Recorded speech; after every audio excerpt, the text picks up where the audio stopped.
Jason Arnold here with your update for January 18th, 2010.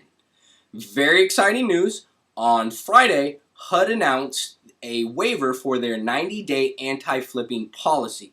Now, prior to this, FHA would not insure any property that had not been owned by the seller for at least 90 days.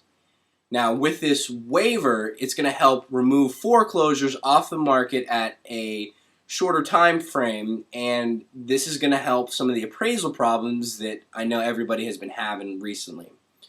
Several restrictions with this waiver. It must be an arm's length transaction, obviously. If the sales price has increased by 20% or more, there are a lot of additional restrictions, and also this is not available on home equity conversion mortgages. Now, into financial news, there are new credit card regulations that are going into effect February 22nd. Now, these have been much needed. When the recession first started, there were lots of stories on credit card lenders jacking up interest rates and basically doing the wrong thing to their customers. Now, with these new regulations, there will be no rate changes on existing balances, no increases to rate for the first 12 months. The bill must arrive prior to the due date by at least 3 weeks. There's new laws regarding over-limit transaction and young borrowers as well. So if you're under 21, you have to prove your credit worthiness or have a cosigner.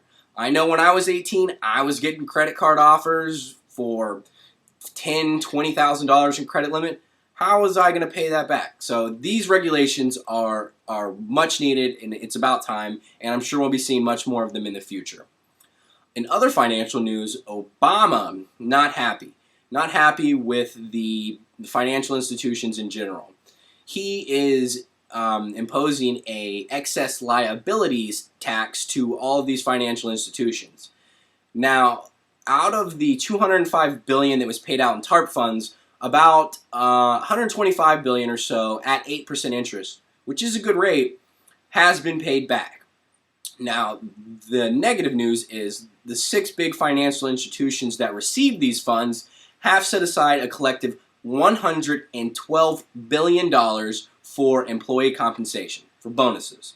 So now with this new excess liabilities tax, it's kind of going to be a double-edged sword. It's going to help the banks not be so over-leveraged in the sense that they were before the financial collapse. But the way banks are, they're very smart. They're going to find a way to pass this on to the consumer. So we'll see how this whole thing plays out over the next couple months. I have a tip of the day for y'all. It is Groupon.com. It's a very cool website where you can find deals on, I got one on yoga. You can get them on eating out, sporting goods. I mean, you name it, it's on there. Very cool. Register, check it out. I'm sure you'll find something you love. That's all I've got for you today. Thanks for checking in.